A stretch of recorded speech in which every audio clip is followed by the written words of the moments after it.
Hello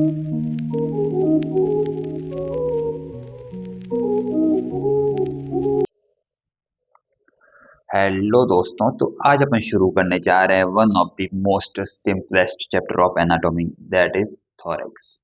and आज के इस वीडियो में अपन मेनली तीन चीज़ों के बारे में बात करेंगे। एक तो इंट्रोडक्शन, एक एक्सटर्नल एंगल और एक इनलेट और आउटलेट के बारे में। ठीक है, तो आइए शुरू करते हैं। अगर मैं बात करता हूँ इंट्रोडक्शन की, तो थॉरैक्स क्या है? तो थॉरैक्स एक इंटरमीडिएट है between neck and abdomen. And thorax एक कैविटी है जो होल्ड करती है important structures like heart, lungs, ठीक है, एंड हेल्प करती है इंपॉर्टेंट वाइटल एक्टिविटीज में लाइक रेस्पिरेशन। अगर मैं आपको थॉरैक्स को दिखाऊं, तो मैं आपको एक इसको लेटरल एस्पेक्ट से दिखाता हूँ।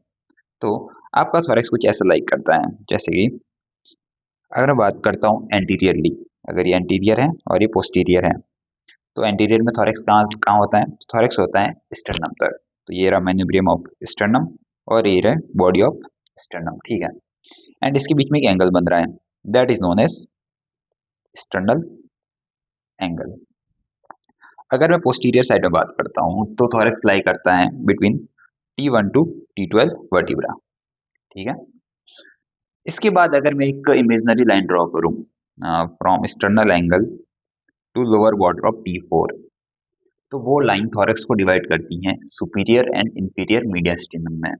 क्या होता है मीडियास्टिनम, आगे बात करेंगे अपन, ठीक है। Superior mediastinum and inferior mediastinum. फिर जो पेरिकार्डियम होता है, हार्ट का जो पेरिकार्डियम है, वो इंफीरियर मीडियास्टिनम को तीन पार्ट में डिवाइड करता है, anterior mediastinum, medial mediastinum and posterior mediastinum. इतना अपने को पता होना चाहिए। फिर ऊपर की तरफ इनलेट होता है एंड नीचे की तरफ आउटलेट होता है, दैट इज डायफ्राम। ओके, इसके बाद अपन बात करते हैं एक इंपॉर्टेंट टॉपिक की, जहां से पेपर में सीधे क्वेश्चन आते हैं, ठीक है।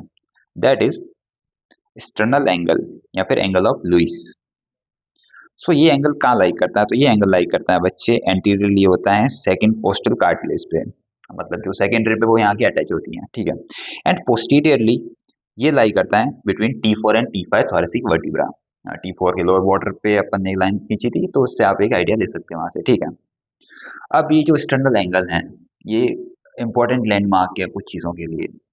वो चीजें क्या है, तो वो अपने को याद होनी चाहिए, सीधे पूछी जाती है एग्जाम में, ठीक है।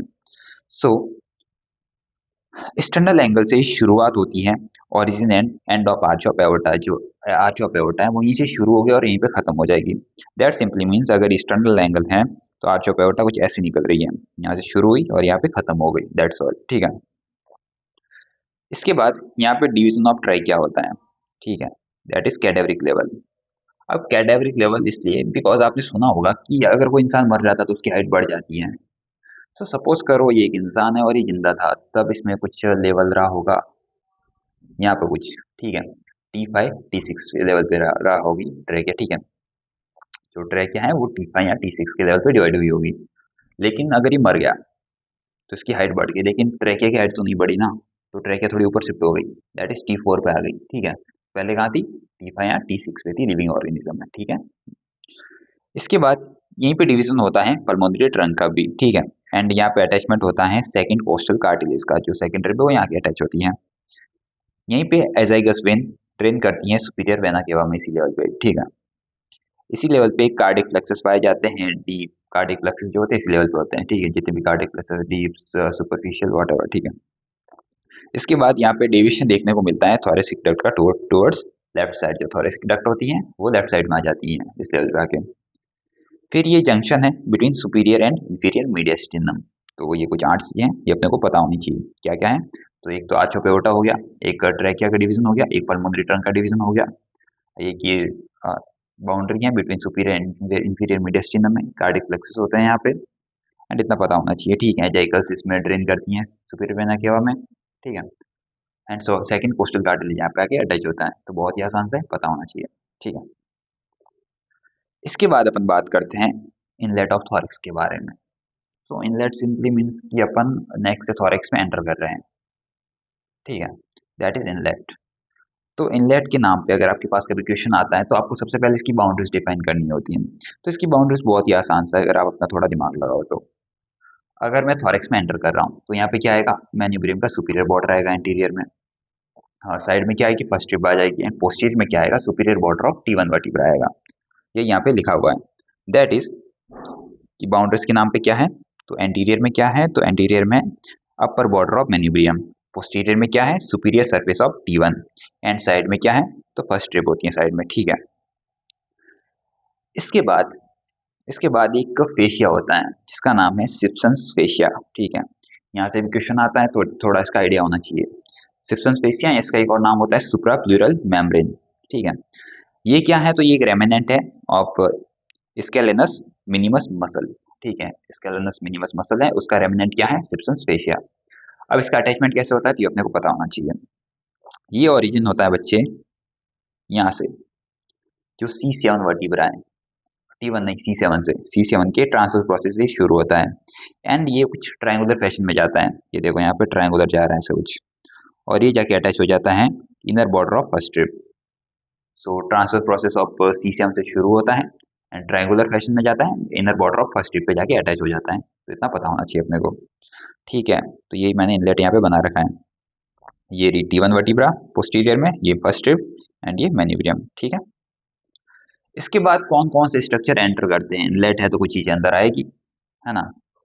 इनफैक्ट अंदर तो नहीं आती, लेकिन ऐसा माना जाता है पियर्स करते हैं। ऐसा बोल दो कि कौन सी स्ट्रक्चर पास हो रही है इससे, ये बोलना ज्यादा सही रहेगा, बिकॉज जो ब्लड वेसल्स होती है, आर्टरीज वगैरह, वो यहीं से जा रही होती है ना, तो उनका तो आउटलेट हो गया ना एक तरह से यार, वो तो जा रही है। तो आप ऐसा बोलो कि क्या क्या चीजें पास होती हैं इनलेट से, दैट्स मोर बेटर, ठीक है। तो स्ट्रक्चर पासिंग थ्रू इनलेट, तो कुछ विसराज होते हैं जो पास होते हैं, दैट आर ट्रेकिया पास होता है, इसोफेगस पास होती है, और अपेक्स ऑफ लंग्स भी यहाँ पे प्रेजेंट होता है, ठीक है। लार्ज वेसल के नाम पे ब्रेकियोसेफेलिक आर्टरी होती है। नर्व्स के नाम पे right and left phrenic nerve हो गई, right and left vagus nerve हो जाएगी, and right and left sympathetic trunk आ जाएगा यहाँ पे। एंड मसल्स के नाम पे दो मसल्स होती हैं, स्टर्नोथायरॉइड एंड स्टर्नोहायोइड, ठीक है। स्टर्नोथायरॉइड एंड स्टर्नोहायोइड। तो ये रहा इसका इनलेट, पता होना चाहिए। इसके बाद अपन बात करते हैं आउटलेट ऑफ थोरेक्स की या फिर डायफ्राम की। सो कौन सा डायफ्राम, तो डायफ्राम क्या होता है, तो डायफ्राम में एक स्ट्रक्चर होती है जो सेपरेट करती है टू कैविटीज को। जैसे कि अपन यहाँ पे बात करते हैं थोरेको एब्डोमिनल डायफ्राम की, ठीक है, जो सेपरेट कर रहा है थोरेक्स और एब्डोमेन को। तो क्या और भी डायफ्राम्स होते हैं बॉडी में, तो हाँ होते हैं। यूरोजेनल डायफ्राम हो गया, पेल्विक डायफ्राम हो गया, तो पता होना चाहिए, ठीक है। इसके बाद अपन बात करते हैं बाउंड्रीज ऑफ आउटलेट की, ठीक है। तो बाउंड्रीज के बारे में अपना थोड़ा दिमाग लगाओ कि एंटीरियर में क्या हो सकता है, तो यहाँ पर कोस्टल मार्जिन होता है, एंड इसके बीच में जो एंगल बन रहा है वो एंटीरियर में आ गया, साइड में कोस्टल मार्जिन आ गया, एंड पोस्टीरियर में लोअर बॉर्डर ऑफ T12 आ जाएगा, ठीक है। दैट्स ऑल, ये यहाँ पे लिखा हुआ है। एंटीरियर में क्या आ गया, तो infrasternal angle between two costal margin के बीच में जो एंगल बन रहा है, दैट्स ऑल, ठीक है। पोस्टीरियर में क्या आ गया, lower border of T12, side में क्या आ गया, तो कोस्टल मार्जिन आ गया। कौन बनाता है, T7 से T12 वर्टिब्रास बनाती है, ठीक है। सॉरी, रिब्स, ऐसे जो रिब्स पास होती है ना, इनसे ओरिजिन होती है वो रिब्स, ठीक है। इसके बाद अपन बात करते हैं डायफ्राम की, तो ये रहा आपका प्यारा सा डायफ्राम, ठीक है। सो इस डायफ्राम में अगर मैं थोड़ी डायरेक्शन देता हूँ इसको, तो ये कुछ ऐसा है, ये राइट है, ये लेफ्ट साइड है, ये एंटीरियर है, और ये पोस्टीरियर है, ठीक है। अब जो एंटीरियर में आप अगर ध्यान से देखो तो यहाँ पे आपको दो फोरामिनास दिख रहे हैं, that are known as foramina of Morgagni, and यहाँ से पास होती हैं बच्चे सुपीरियर एपिगैस्ट्रिक वेसल्स, याद ही होना चाहिए, ठीक है। सीधा पेपर में क्वेश्चन आता है कि फोरामेन ऑफ मॉर्गेग्नी से कौन पास हो रहा है, तो सुपीरियर एपिगैस्ट्रिक वेसल्स पास होती हैं। आगे अपन इसकी बात करेंगे, ठीक है। इसके बाद डायफ्राम में आता है ये सेंट्रल टेंडन, ठीक है। इसके बाद अपन बात करते हैं, तो इसके बाद अगर मैं पोस्टीरियर एस्पेक्ट में आता हूँ तो यहाँ पे ये रहा आपका लेटरल आर्कुएट लिगामेंट, ठीक है, एंड ये रहा मीडियल आर्कुएट लिगामेंट। दोनों साइड है, दोनों साइड जो भी कंटेंट होंगे वो सेम होते हैं, ठीक है। मैंने एक साइड बना रखे हैं और एक साइड नहीं बना रखे, ठीक है। सो अगर मैं बात करता हूँ लेटरल आर्कुएट लिगामेंट की, तो इससे क्या क्या पास होता है, तो इससे पास होती है बच्चे सब कोस्टल वेन आर्टरी नर्व, ठीक है। अगर ये लेटरल आर्कुएट लिगामेंट है, यहाँ से पास होती है सब कोस्टल वेन आर्टरी नर्व पास होती है यहाँ से, ठीक है। और यहाँ पे क्या होता है, तो और यहाँ पे एक मसल होती है that is known as quadratus lumborum, ठीक है, क्वाड्रेटस लंबोरम, पता होना चाहिए। ये हो गया लेटरल आर्कुएट लिगामेंट से। अगर मैं बात करता हूँ मीडियल आर्कुएट लिगामेंट से, तो यहाँ से कौन पास होता है, तो यहाँ से होता है पास सिंपैथेटिक ट्रंक, यहाँ पे चेन। और क्या होता है यहाँ पे, तो यहाँ से भी एक मसल पास होती है, दैट इज नोन एज श्वास मेजर मसल। ठीक है, श्वास मेजर मसल। मैं वापस बता देता हूँ, दोनों साइड कंटेंट सेम होता है, पता होना चाहिए। ठीक है, इसके बाद अगर ये आउटलेट है तो यहाँ से भी कुछ चीजें पास होगी, डायफ्राम से भी। ठीक है, तो वो कौन कौन सी चीजें होती है पता होना चाहिए, सीधा यहाँ से भी क्वेश्चन आता है। ठीक है, तो डायफ्राम के अंदर 3 ओपनिंग्स होती हैं, मेजर ओपनिंग्स। ठीक है, और उनसे कुछ स्ट्रक्चर पास होते हैं, तो अपने को पता होना चाहिए। तो ये ओपनिंग कहाँ कहाँ होती है, तो जो पहली ओपनिंग होती है वो होती है सेंट्रल टेंडन के अंदर होती है। सेकंड ओपनिंग होती है वो होती है यहाँ पे जो राइट क्रूस बन रहा है यहाँ पे। ठीक है, यहाँ पे होती है। एंड जो थर्ड है वो होती है बिटवीन राइट एंड लेफ्ट क्रूस। ठीक है, उसके बीच में होती है। ठीक है, सो अपन बात करते हैं एक एक ओपनिंग की। सो अगर मैं बात करता हूँ फर्स्ट ओपनिंग की, जो कि कहाँ पे है, सेंट्रल टेंडन के अंदर प्रेजेंट है, दैट इज वेना केवल ओपनिंग। सो वेना केवल ओपनिंग कहाँ प्रेजेंट होती है, तो इन सेंट्रल टेंडन के अंदर प्रेजेंट होती है, एट द लेवल T8। ठीक है, सो अगर वेना केवल ओपनिंग है तो इससे क्या क्या पास होगा, तो इससे पास होती है बच्चे inferior vena cava, right phrenic nerve, lymphatics of liver pass होते हैं इससे। ठीक है, इसके बाद अगर मैं सेकंड ओपनिंग की बात करता हूँ, तो दैट इज इसोफेजियल ओपनिंग होती है।